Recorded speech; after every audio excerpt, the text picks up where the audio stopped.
오늘 읽으신 본문 사무엘상 1장 19절로 28절 말씀을 통해서 평생을 여호와께 드리는 삶이라라고 하는 제목으로 말씀을 전하기를 원합니다.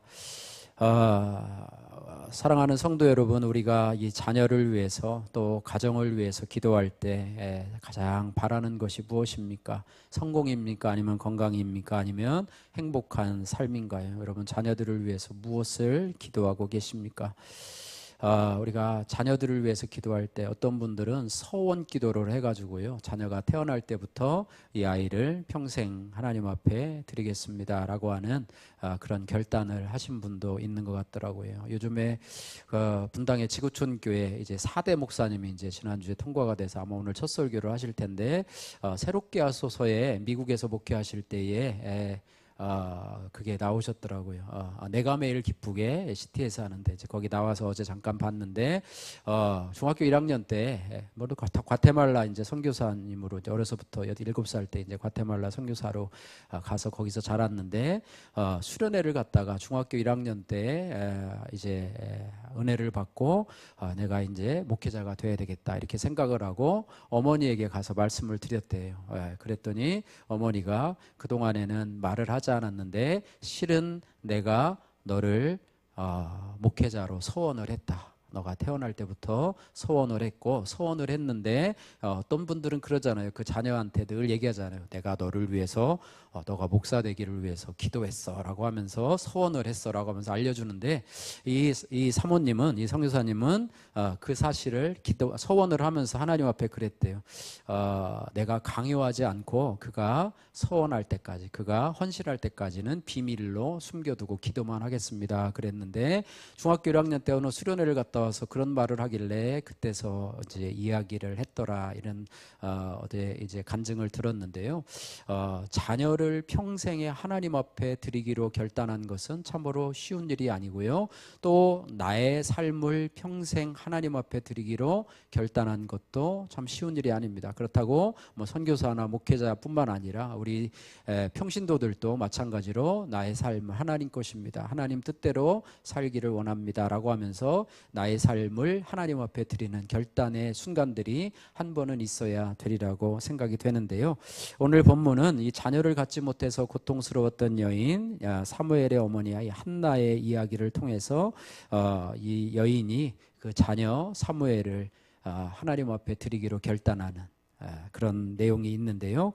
하나님께 드리는 삶을 선택하게 되는데요. 성경에는 평생을 여호와께 드렸던 사람들에 대해서 여러 사람들이 나오고 있습니다. 모세는 40세까지 애굽 궁에서 살다가 미디안 광야에서 40년을 보냈고, 이후에 40년간 이스라엘을 백성을 이끌면서 하나님을 섬기는데 온 생애를 드렸지 않습니까? 또 모세는 하나님의 친구라고 불릴 만큼 하나님과 가까운 그런 삶을 살았어요. 오늘 본문의 사무엘도요, 어릴 때 어머니 한나가 기도로 얻은 아들인데요, 약속대로 어릴 적부터 성막에서 하나님 앞에 봉사하며 살았고요, 그 사무엘은 사사이자 선지자 또 제사장의 역할을 하면서 평생토록 하나님을 섬겼던 자로 기억이 됩니다. 여러분, 누가복음에 나오는 여선지자 안나를 여러분 아시죠? 뭐 성탄절이나 대야 나오는 설교 제목인데요, 젊은 나이에 과부가 되어서 평생 성전에서 금식과 기도로 하나님을 섬겼습니다. 이때 하나님은 그녀의 아픈 마음과 외로움을 위로해 주셨고, 예언의 은사를 내려주심으로 인해서 여선지자로서 그런 한평생 삶을 살아갈 수 있게 하셨고요. 또 세례 요한, 태어나기 전부터 하나님 앞에 특별히 구별된 인물이죠.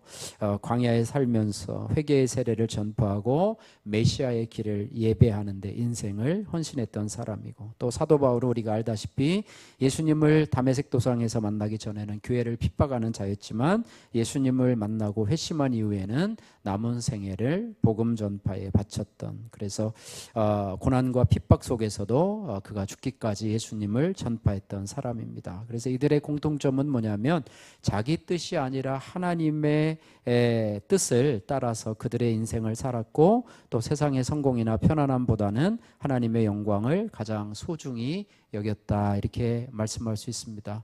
저도 신학을 하게 이제 하라는 목사님, 그때 담임 목사님의 이야기를 듣고 나서 기도하면서, 하나님, 내가 신학을 할 거면 하나님 저에게 증거를 보여달라고 얘기를 하면서 하나님 앞에 헌신하게 되었는데요. 그 말씀이 그 부자 청년의 예를 하나님께서 기도하는 중에 보여주시고, 부자 청년은 재물이 많아서 하나님을 떠났는데 너는 어떻게 하겠느냐라고 하면서 말씀하실 때, 저는 그냥 고민을 살짝 했어요. 0.01초 동안 고민을 하다가, 하나님, 제가 주님을 따르겠습니다.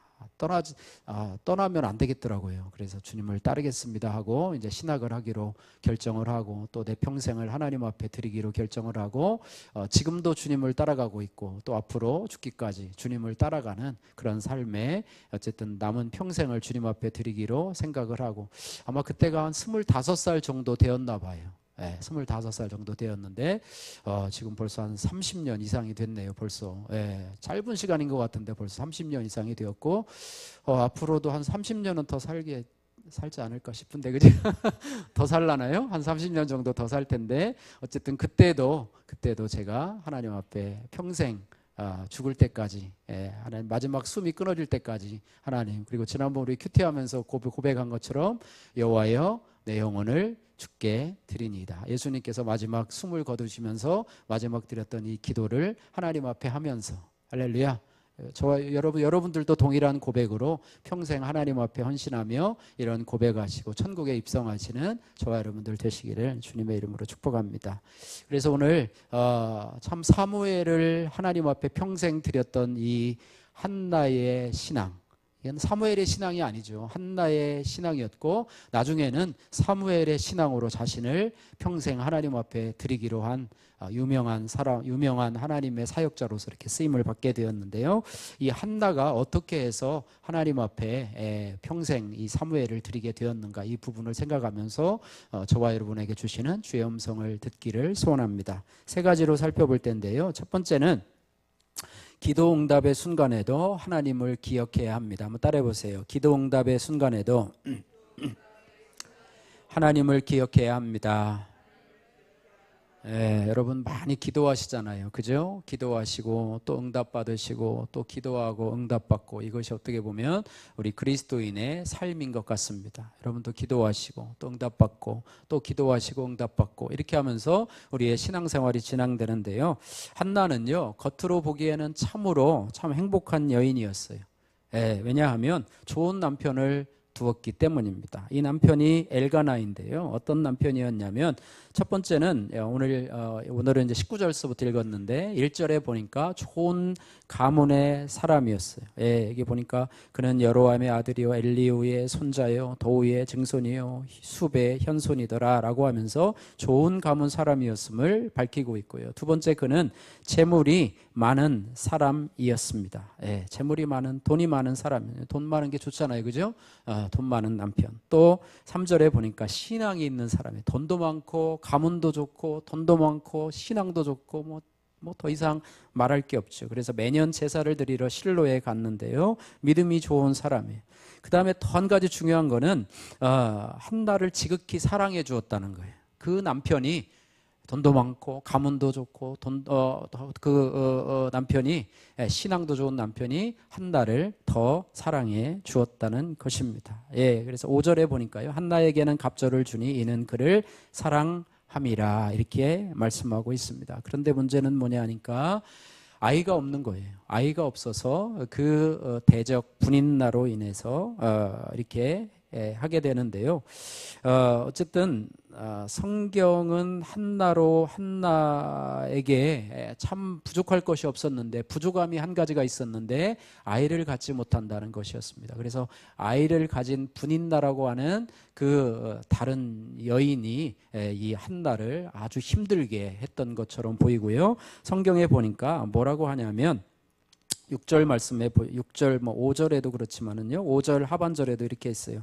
그러나 여호와께서 그에게 임신하지 못하게 하시니 또 6절에 보니까 여호와께서 그에게 임신하지 못하게 하심으로 그의 적수인 분인나가 그를 심히 격분하여 괴롭게 하더라. 이렇게 말하고 있습니다. 예. 그래서 참 하나님은요. 우리에게 100% 건강, 100% 은혜, 100% 축복을 허락하실까요? 하시지 않을까요?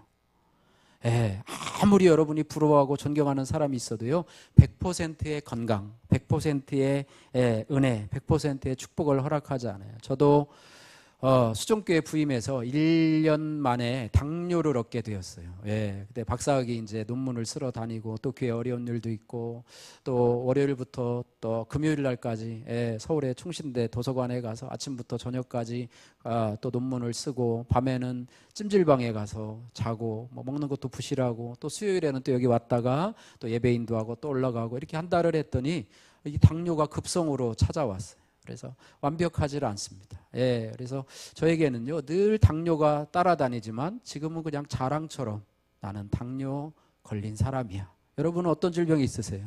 예, 그렇죠.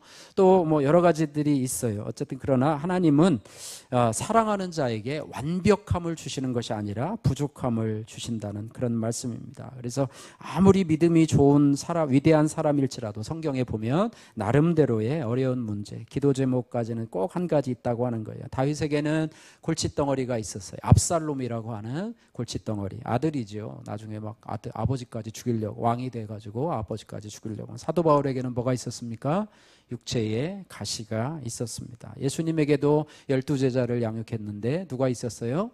가룟 유다가 있었잖아요. 그래서 그런 아픔들이 늘 있는데 우리에게는 아픔이 하나가 있어요. 그것을 참 고쳐달라고 기도를 하는데 하나님께서는 그것을 고쳐주지 않아요. 출애굽한 이스라엘 백성들에게도 마찬가지. 출애굽한 이스라엘 백성들에게 지름길로 가면 그 가나안 땅에 며칠이면 갈 수 있다고요?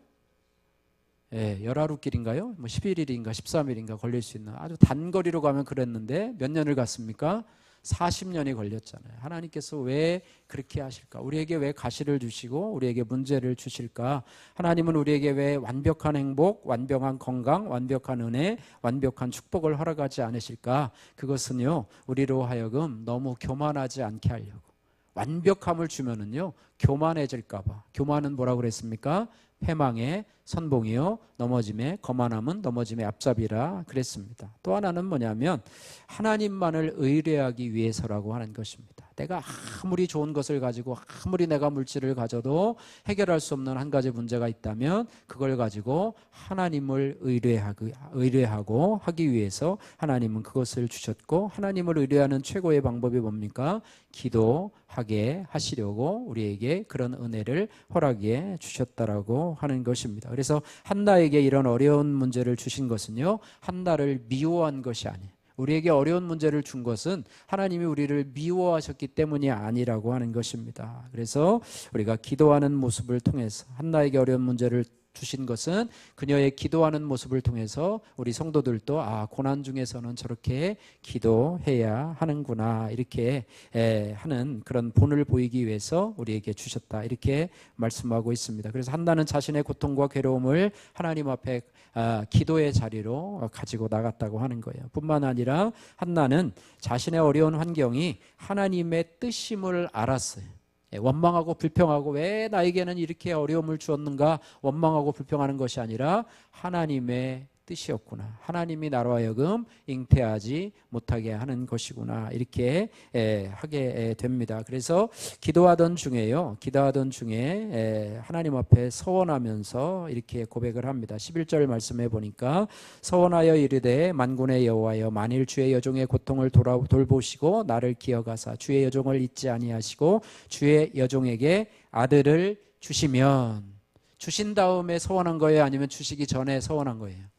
주시기 전에 아들을 주시면 내가 그의 평생에 그를 여호와께 드리고 삭도를 그의 머리에 대지 아니하겠나이다. 이렇게 기도를 했습니다. 우리가 하나님 앞에 뭔가 협상을 할 때 서원 기도를 많이 하잖아요. 그죠? 하나님 이 기도를 응답해 주시고 저에게 만약에 이 건강을 회복해 주시면 하나님 앞에 제가 이렇게 하겠습니다 라고 하면서 하나님과 협상을 하게 되는데, 이 한나도 하나님 앞에 협상을 하고 있어요. 하나님 만일 저에게 아들을 주시면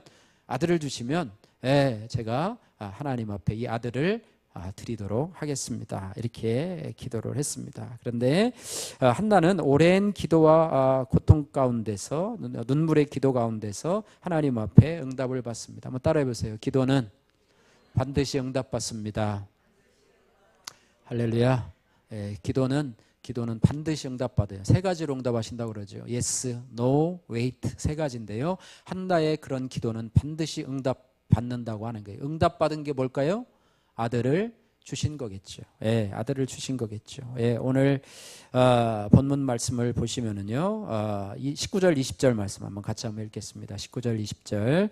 그들이 아침에 일찍 일어나 여호와 앞에 경배하고 돌아가 라마의 자기 집에 이르니라. 엘가나가 그의 아내 한나와 동침함에 여호와께서 그를 생각하신지라. 한나가 임신하고 때가 이름에 아들을 낳아 사무엘이라 이름하였으니 이는 내가 여호와께 그를 구하였다 함이더라. 임신하고, 근데 여호와께서 그를 생각하신지라. 하나님께서 그의 기도를 들어주시고 기억하시고 또 생각하셔서 임신하고 때가 이름에 아들을 낳았다. 아들을 낳은 것이 응답의 모습이죠. 그래서 한나는 그 아들의 이름을 어떻게 지었어요? 사무엘이라 지었는데, 사무엘의 이름이 뜻이 뭐라고요? 여호와께 구하였다. 여호와께 그를 구하였다. 사무엘이라는 이름을 부르면 내가 응답받아 낳은 아들이다. 이것을 꼭 기억하게 하기 위해서 이름도 그렇게 지었습니다. 우리가 여기서 생각해 볼 것은 뭐냐면, 한나도 기도의 응답을 받고 우리도 기도의 응답을 받는데, 우리가 기도의 응답을 되었을 때 종종 우리는 하나님보다는 결과에만 집중하게 된다라고 하는 것입니다. 그래서 그런데 한나는 어떻게 되냐면, 아들을 얻은 기쁨에만 몰두하지 아니하고 오히려 하나님의 은혜를 기억하고 하나님의 사랑을 기억하는 자가 되었다라고 하는 것입니다. 응답하고 나서의 고백이요, 사무엘상 2장 1절 말씀에 나타나고 있는데, 1절부터 계속해서 이렇게 하나님에 대한 찬양의 고백이 나타나는데요, 1절 말씀만 같이 한번 읽겠습니다. 한나가 기도하여 이르되 내 마음이 여호와로 말미암아 즐거워하며 내 뿔이 여호와로 말미암아 높아졌으니 내 입이 내 원수들을 향하여 크게 열렸으니 이는 내가 주의 구원으로 말미암아 기뻐함이니이다. 2절 3절도 계속 그런 말씀인데요, 어쨌든 중요한 것은 이 기도의 응답, 아들 사무엘이 한나의 최종 목표가 아니었다고 하는 것입니다. 우리 대부분은 뭐냐면 기도 응답이 우리의 최종 목표예요. 기도 응답이 되면 그때는 어떻게 합니까? 화장실 들어갈 때하고 나올 때의 마음이 다른 것처럼, 기도 응답을 받으면 그때부터는 하나님에 대해서 이제는 관심을 꺼요. 아들, 또 우리에게 주신 축복, 요거만 신경을 쓰지 그것을 주신 하나님에 대해서 찬양하고 영광 돌리고 또 이렇게 하는 부분이 참 연약한 우리의 모습인데요, 한나는 그렇게 하지 않았다고 하는 거예요. 응답 이후에도 여전히 한나는 여전히 하나님을 바라보고 하나님을 높이고 하나님의 손길을 인정하고 그 순간조차도 하나님을 기억하고 그분의 손길을 고백하는 그런 여인이었다고 하는 것입니다. 이것이 진정한 기도 응답을 받은, 그러니까 평생의 사무엘을 드릴 만한 그런 신앙의 고백이 있는 한나의 신앙이었다고 하는 것입니다. 여러분, 누가복음 17장에는요 10명의 나병 환자 이야기가 나오는데, 여러분 너무 잘 아시죠? 예수님께 10명의 나병 환자가 치유함을 받잖아요. 가는 길에 치유함을 받는데, 가는 도중에 10명이 치유함을 받는데 그 중에서 몇 명이 돌아왔죠? 한 명이 돌아와서 예수님 앞에 경배하고 합니다. 그러자 예수님 뭐라 그럽니까? 10명이 다 치유함을 받았거는 나머지 9은 어디 있느냐라고 이야기를 합니다. 나머지 9명은요 나병이 낫는 것에만 집중이 되었어요. 나병이 나았어도 진짜 은혜를 베푸신 하나님께 나아가는 데까지는 이르지 못했습니다. 그래서 그 돌아온 한 명은 이방 사람이었고 그로 인해서 구원을 받게 됩니다. 육체적인 치유뿐만 아니라 구원을 받게 돼요. 우리도 교회 와서 어떤 체험을 하고 응답을 받게 되는데 어떤 사람은 질병의 치유를 위해서 교회에 오는데 질병이 치유가 되면 교회를 안 나와. 이제 교회 나올 이유가 없어진 거예요. 어떤 사람은 사업을 위해서 큰 교회에 등록합니다. 교인들이 와서 막 이것도 팔아주고 저것도 팔아줘. 근데 이제 사업이 어느 정도 되니까 너무 바쁘고 이제는 교인들 없어도 다른 사람들이 많이 팔아주니까 이제 교회에 대해서 신앙이 시들시들해져. 응답에만 관심을 가지고. 한나도요, 아들을 낳으니까 아이고 우리 아들 예쁘다 예쁘다 그러면서 나중에 서원한 것도 다 까먹고 언제 내가 하나님 앞에 기도했냐 라고 하는 듯이 그냥 이렇게 입을 싹 씻는다고 하면 그는 사무엘을 평생 하나님 앞에 드릴 자격이 없는 여인이었지만 그녀는 그렇게 하지 않았다고 하는 것입니다. 우리도 이것을 통해서 배워야 되는데요. 우리가 평생을 하나님 앞에 헌신하려면 우리의 기도가 응답되었을 때 우리가 응답 결과 자체, 성공이나 치유나 문제 해결에만 집중하고 기뻐하지만 말고 진짜 신앙은 뭐냐? 응답의 결과를 넘어서 그 결과를 주신 하나님을 기억하고 찬양하는 거라고 하는 것입니다. 우리 교회에 제일 부족한 것이 뭐냐면 감사헌금이에요. 여러분 11조하고 감사헌금. 여러분이 기도응답을 받으면 감사헌금. 여러분 감사가 풍성한 은혜가 있기를 주님의 이름으로 축복합니다. 저희는 어쨌든 이게 수입이 여러 곳에서 이렇게 들어오잖아요. 그때마다 감사헌금을 조금씩 얹어서, 그러니까 11조에 한 10분의 1 정도를 얹어서 하나님 앞에 드립니다. 저도 이제 추가 수당을 아침에 이제 8시에 출근하기 때문에 한 추가 수당을 한 30만 원 정도 이렇게 받아요. 매달. 플러스 알파로 받는데 이것도 하나님이 건강을 주셔서 한 것이고 또 은혜를 주셔서 한 것이기 때문에 꼭 11조하고 감사헌금을 조금씩이라도 이렇게 붙여서 30만 원, 3만 원 뭐 이렇게 해가지고 이렇게 해서 하게 되는데요. 어쨌든 여러분 감사가 충만한 은혜가 있기를 소원합니다. 여러분 11조를 어떻게 보면 그냥 세금 떼듯이 이렇게 드리고 감사가 없는 신앙은 10명의 문둥병자 가운데서 그냥 돌아온 사람이 아니라 그냥 9명의 그것만 가고 간 사람과 비슷하다는 생각을 하게 되는데요.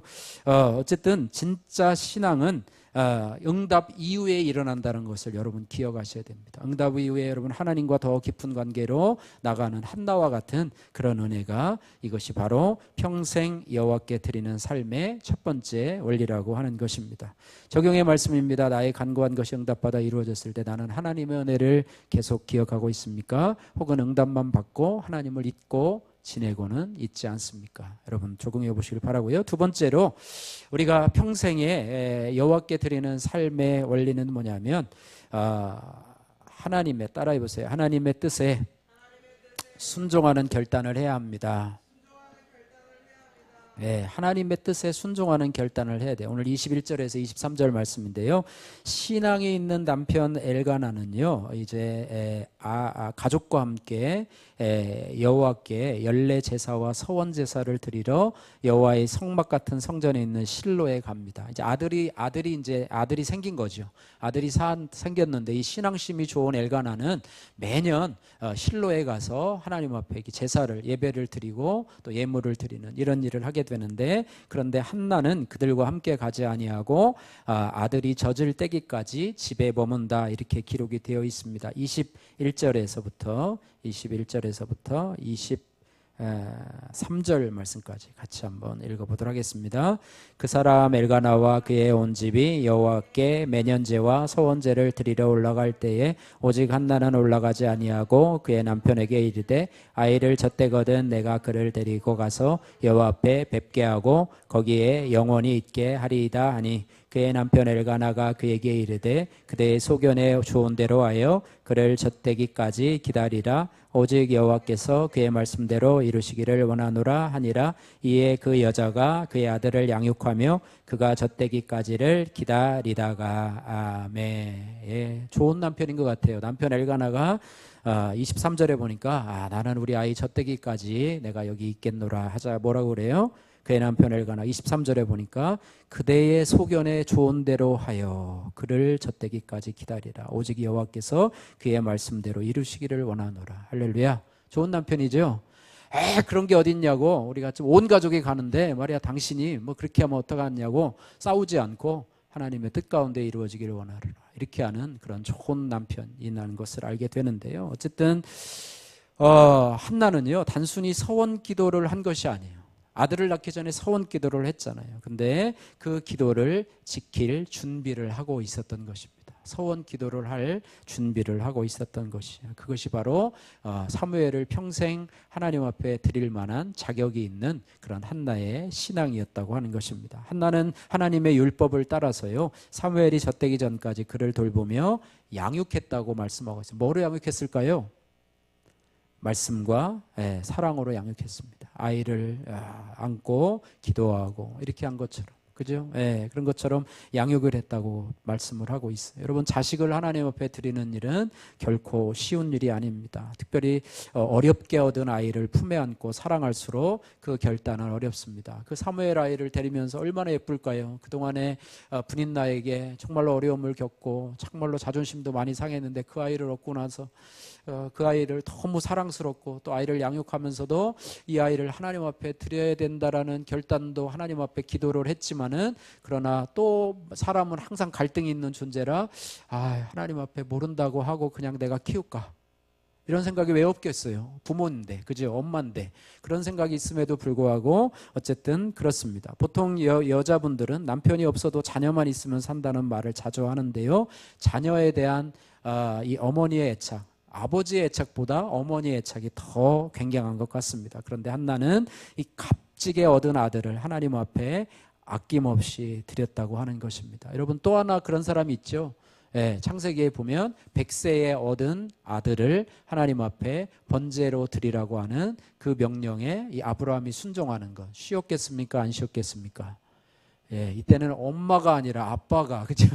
아빠가, 그죠? 아내와 상의도 아니하고 아침에 일찍 일어나서 장작을 준비해가지고 모리아 산으로 가는 그런 아브라함의 신앙을 보여주고 있는데요. 어쨌든 그렇습니다. 한나는 하나님과의 약속을 잊지 않았고 그 약속을 철저히 지키는 순종하는 믿음의 여인이었다고 하는 것입니다. 그래서 한나의 신앙을 보면 말로만 하지 않고 행동으로 보여주는 신앙이었다. 그래서 우리의 신앙 중에서 제일 중요한 신앙이 뭐냐면 행함이 있는 신앙이 가장 살아있는 신앙이라고 하는 것입니다. 야고보서 2장 17절 말씀에 한번 따라해 보세요. 행함이 없는 믿음은 무슨 믿음이라고요? 죽은 믿음이라, 이렇게 말해요. 행함이 없는 믿음은 죽은 믿음이라, 이렇게 말해요. 그러니까 말로만 하는 신앙, 말뿐인 믿음, 행함이 없는 믿음은 아무런 유익이 없다고 하는 것입니다. 자신에게도 유익이 안 되고 또 하나님께도 유익이 안 돼. 무익한 믿음이라고 하는 것입니다. 소위 말하는 그 믿음은 진짜 믿음이 아니라고 하는 거예요. 그러니까 말로만 하는 것, 말뿐인 것, 행함이 없는 믿음은 그거는 진짜 믿음이 아니다. 성경은 분명히 그 믿음은 살아있는 믿음이 아니라 무슨 믿음이라고요? 죽은 믿음이다. 그래서 심지어는 뭐라고 얘기하냐면 행함이 없는 믿음은 자기 자신도 구원의 길로 인도하지 못한다. 솔직히 미안하지만 행함이 없는 믿음은 자기도 천국까지 못한다. 이 말하면 좀 가슴이 좀 찔리죠. 천국까지 못한다 그러면 그냥 거기서부터 막 우리가 막 신경이 많이 쓰이게 되는데요. 마태복음 7장 21절 말씀에 저는 이 성경 구절 읽어가면서 많이 고민을 많이 했어요.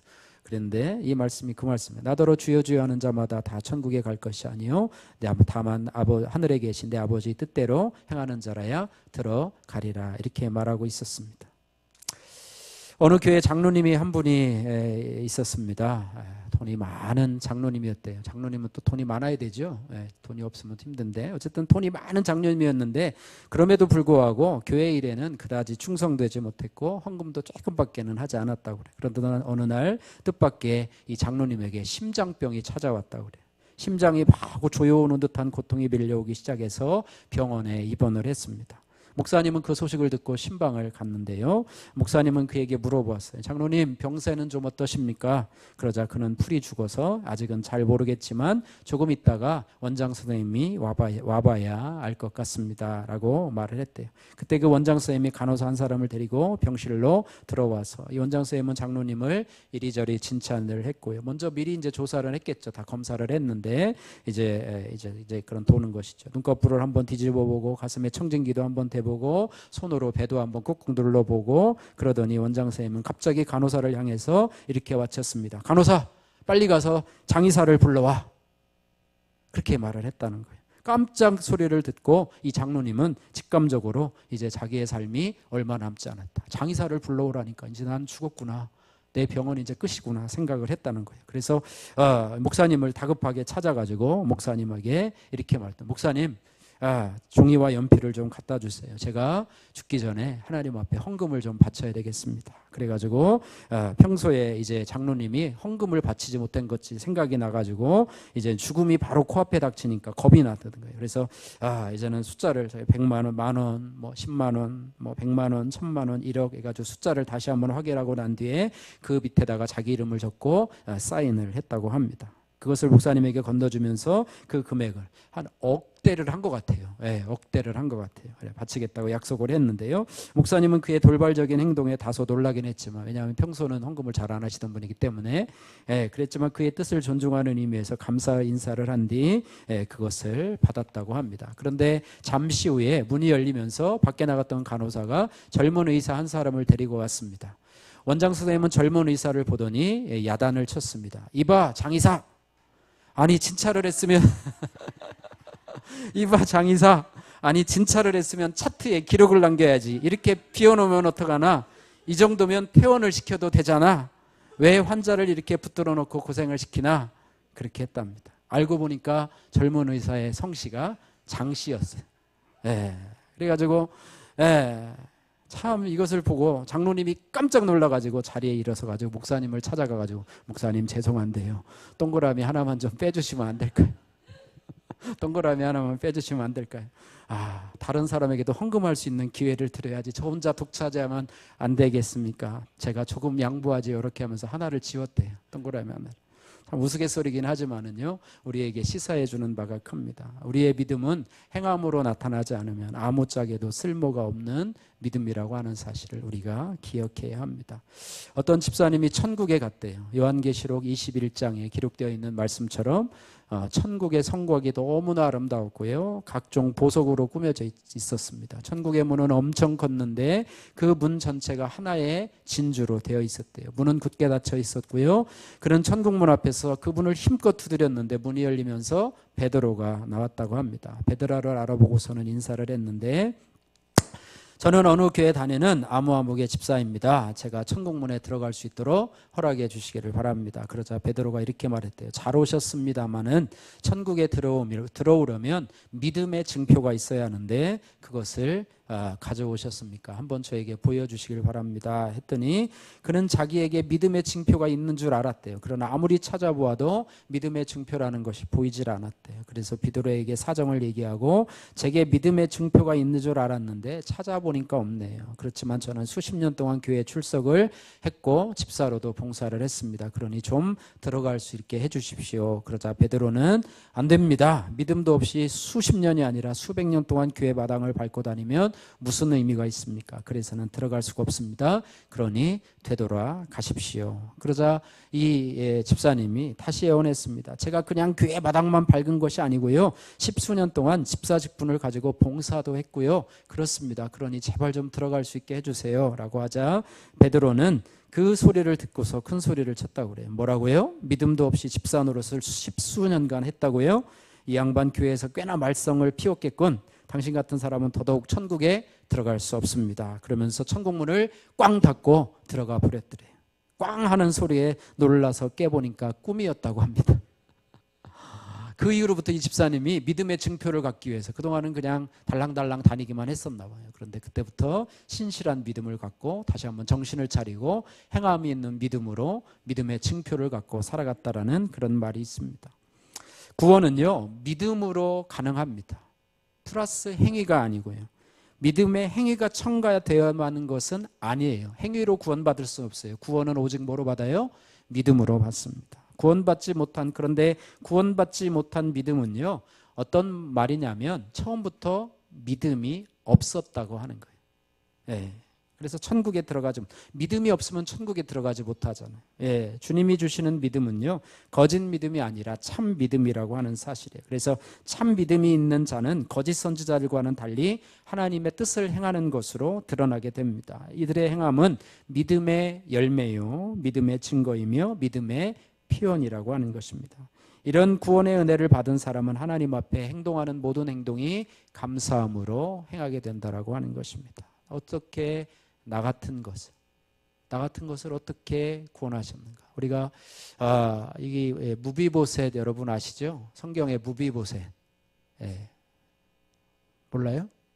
무비보셋 아시죠? 요나단, 다윗과 요나단의 아들 무비보셋이 있는데, 무비보셋이 사울의 손자잖아요. 그런데 요나단이 이제 다윗에게 이렇게 해서 내 자손을 좀 돌보라 그랬는데, 이 마길이라는 사람이 이 무비보셋을 끝까지 지켰어요. 사울의 집안이 다 멸절하는 상황 속에서도 이 무비보셋을 지켰는데, 거기 종이요, 그를 잘 관리를 하지 못해서 말을 타고 하다가 절름발이가 되었습니다. 그래서 이렇게 그럭저럭 살아가고 있는데요, 재산은 좀 있었지만 이 종이 자기 재산을 다 호의호식하고 먹고 그냥 비참한 삶을 살아가고 있었는데, 다윗이 어느 날 무비보셋을 수소문해서 찾잖아요. 그리고 무비보셋에게 얘기를 합니다. 너에게 이제 너희 있는 재산을 다 찾아줄 터이고, 또 너는 왕의 상에서 매일 먹게 될 것이다 라고 얘기하자, 무비보셋이 뭐라고 얘기를 합니까?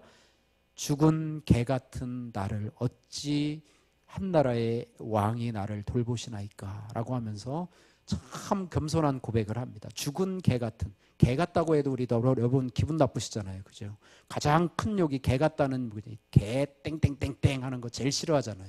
그런데 죽은 개 같은 나와 같은 사람을 어떻게 왕과 함께 겸상을 하고, 하나님 그런 나를 어떻게 왕이 나를 불러주십니까? 라고 하는 그런 고백을 하게 되는데요, 어쨌든 은혜를 받은 사람은 하나님 앞에 늘 감사해요. 하나님, 내가 지옥 가야 마땅한 사람인데 하나님 나 같은 것을 불러주셔서 이렇게 하나님 나라의 사람으로, 또 교회 일꾼으로, 또 사명자로 이렇게 불러주시고, 또 전도자로 불러주신 하나님 감사합니다, 이렇게 해요. 그래서 성도들의 선행은요, 천국에 들어가기 위한 조건이 아니라 하나님의 은혜에 대한 보답으로 자연스럽게 이루어지는 과정이다, 이렇게 말씀하고 있습니다. 한나가 이렇게 고백을 합니다. 한나는 하나님의 뜻에 순종하는 결단을 하는데, 왜 순종하는 결단을 하냐? 의무기 때문에 그런 것이 아니고, 자기가 서원했기 때문에 그런 것도 아니고, 하나님의 은혜가 너무 감사해서, 나 같은 이런 여종의, 보잘것없는 여종의 기도를 들어주시고 사무엘과 같은 아들을 주셨기 때문에 내가 하나님 앞에 우리 아들을 평생에 하나님 앞에 드립니다 라고 구원을 합니다. 그래서 하나님의 응답을 자신의 소원만을 위해서 하나님을 이용하지 아니하고 응답받은 축복을 다시 하나님 앞에 온전히 드리는 삶을 이 한나는 살았다고 하고 있습니다. 그래서 우리가 한나의 이야기는 우리에게 어떤 생각을 주냐면, 하나님이 내게 주신 은혜를 나는 어떻게 사용하고 있는가, 나는 하나님의 응답을 통해서 하나님께 더 가까이 나고 있는가, 이런 부분들을 기억해야 할 것입니다. 적용 질문입니다. 나는 하나님께 드리겠다고 했던 약속을 어떻게 지키고 있습니까? 순종은 말이 아니라 행동으로 나타나야 되지 않을까요? 라고 말씀하고 있습니다. 자, 세 번째로요, 우리가 평생 여호와께 드리는 삶을 살기 위해서는, 한번 따라해 보세요. 드림은 끝이 아닌 시작일 뿐임을 기억해야 합니다. 24절에서 28절 말씀인데요, 한나는 젖을 떼자마자 사무엘과 함께 이제 실로로 올라가지요. 그를 하나님 앞에 드리는 결단을 하게 되는데요, 사무엘을 드리면서 또 한 가지 하는데요, 소 한 마리, 밀가루 한 에바, 포도주 한 가죽 부대를 함께 드리는 결단을 하게 됩니다. 24절부터 25절 말씀까지 같이 한번 읽겠습니다. 24절, 25절 같이 읽습니다. 젖을 뗀 후에 그를 데리고 올라갈새 숫소 3마리와 밀가루 한 에바와 포도주 한 가죽 부대를 가지고 실로 여호와의 집에 나갔는데 어리가 어리더라. 그들이 숫소를 잡고 아이를 데리고 엘리에게로 가서 소 3마리를 드리고 밀가루 한 에바 22리터를 한 에바라고 그러는데, 포도주 한 가죽 부대를 드리고, 숫소는 당시에 가장 값이 비싼 재물이었고요, 밀가루와 포도주도 귀한 예물이었습니다. 한나는 어쩔 수 없이 드렸던 것이 아니라 감사와 사랑으로 자신에게 있는 가장 좋은 것을 드렸다고 하는 거예요. 그 예물은요, 한나의 신앙의 우선순위를 보여주는 것인데요, 한나는 하나님의 은혜에 감사해서 가장 귀한 아들 사무엘을 드렸을 뿐만 아니라 하나님 앞에 가장 좋은 예물을 아낌없이 드렸던 것을 보게 됩니다. 여기서 우리는 중요한 사실 하나를 깨닫는데요, 최고의 예물은 뭐냐? 값비싼 것이 아니라 우리가 아까워하지 않고 드리는 예물이다 이렇게 말해요. 우리가 헌금을 기꺼이 드리는, 아까워하는 마음, 인색한 마음으로 드리는 것은 진정한 헌금이 아니라고 하는 것입니다. 우리가 구원의 은혜, 응답의 은혜에 감사하는 자가 최고의 예물을 드릴 수 있습니다. 그런데 우리가 기억해야 할 것은 하나님 앞에 드리는 삶은 결코 단회적이 아니라, 내가 이렇게 한번 하나님 앞에 드렸잖아, 내가 크게 한번 쏟잖아, 이제 끝이지, 뭐 하나님 나한테 더 바랄 것이 뭐가 있겠어, 내가 한번 이렇게 크게 쏘았는데 끝이지 라고 하면서 단회적이 아니라 평생이라고 하는 것입니다. 한나는 예물보다 더 귀한 사무엘을 드림으로써 그의 믿음을 증명하는데요, 평생을 하나님 앞에 드린다는 것은 그저 시간을 보내는 것이 아니라 나의 가장 귀한 것, 나의 가장 좋은 것, 나의 가장 사랑하는 것을 하나님 앞에 드리는데 단회적이 아니라 지속적으로 드리는 거라 이렇게 말씀하고 있습니다. 그래서 한나의 삶은요, 이렇게 우리에게 교훈을 줍니다. 하나님은 내가 가진 가장 좋은 것을 받기에 합당하신 분입니다. 하나님 앞에 드리는 삶은 남은 것을 드리는 삶이 아니라 가장 좋은 것을 아낌없이 드리는 삶입니다. 이렇게 말해요. 그렇죠. 우리는 이렇게 말할 수 있어요. 한나는 자기는 안 드리고 아들만 드렸잖아요. 그렇지만 한나는 그 아들을 실로 성전에 보낸 이후로도요, 계속해서 하나님 앞에 헌신하는 삶을 살게 됩니다. 한나는 아들을 드렸지만 그것으로 모든 책임이 끝난 것이 아니라 그 후로도 매년 옷을 지어서 보냈고요, 또 기도로 사무엘을 섬겼습니다. 그래서 한나는요, 사무엘을 하나님 앞에 맡긴 이후에도 기도로, 사랑으로, 섬김으로, 믿음으로 계속해서 헌신을 이어갔던 것을 보게 됩니다. 그러자 사무엘 자신도 하나님의 집에 머물러서 단순히 거기에 있는 것으로 끝나지 않고 어린 시절부터 하나님의 음성을 듣고 하나님의 부르심에 응답해서 평생 하나님의 말씀을 전하는 사명을 시작했다고 하는 것입니다. 사무엘상 3장 19절에 보니까 사무엘이 자라매 여호와께서 그와 함께 계셔서 그의 말이 하나도 땅에 떨어지지 않게 하시니라 그랬습니다. 그래서 여호와께 평생 드리는 삶은 한순간의 결단이 아니라 매일매일 하나님과 걸어가는 삶이고, 또 하나님 앞에 가장 귀한 것을 드리는 삶이다 이렇게 생각할 수가 있습니다. 자, 사랑하는 성도 여러분, 우리가 오늘 말씀을 우리가 생각해 보았는데요, 하나님께서 우리에게 귀한 말씀을 허락해 주셨는데, 오늘 말씀을 통해서 우리가 생각해 보아야 될 것은 한나의 삶을 통해서 하나님은 우리의 간절한 기도에 응답하시는 분이십니다. 그러나 더 중요한 것은 기도 응답 자체가 목적이 아니라 응답을 통해서 우리가 하나님 앞에 더 가까이 나가고 삶 전체를 하나님 앞에 드리는 것이지요. 한나는 아들을 얻은 후에도 하나님을 잊지 않았어요. 그녀는 아들을 하나님 앞에 드렸고 또한 자신의 가장 소중한 것을 아낌없이 하나님 앞에 드리면서 평생 하나님과 동행하는 삶을 살았죠. 우리도 마찬가지입니다. 하나님 앞에 뭔가 드리는 것은 끝이 아니라 시작이라는 것. 하나님은 우리의 드림을 통해서 우리를 하나님의 사람으로, 하나님의 뜻을 이루는 사람으로 세우기를 원하십니다. 그래서 평생 여호와께 드리는 삶은 내 시간을 드리고 내 재능을 드리고 내 마음과 계획과 물질을 드리는 삶이다. 그것이 바로 하나님 기뻐하시는 삶이요, 그것은 우리의 삶을 낭비하는 것이 아니라 결국은 부메랑으로 돌아와서 우리의 삶을 가장 풍성하게, 할렐루야, 복되게 하는 삶임을 우리가 기억해야 할 것입니다. 그래서 우리가 예수 믿고 천국 간다라고 하는 단순한 논리에만 여러분 사로잡히는 것이 아니라 내 삶을 하나님 앞에 평생 내어드리고 내가 주님 앞에 갈 때까지 나 자신을 내어드리는 이런 삶의 결단이 저와 여러분들에게 있고, 그런 기도가 우리에게 끊임없이 이어지는 그런 성도님들 되시기를 주님의 이름으로 축복합니다.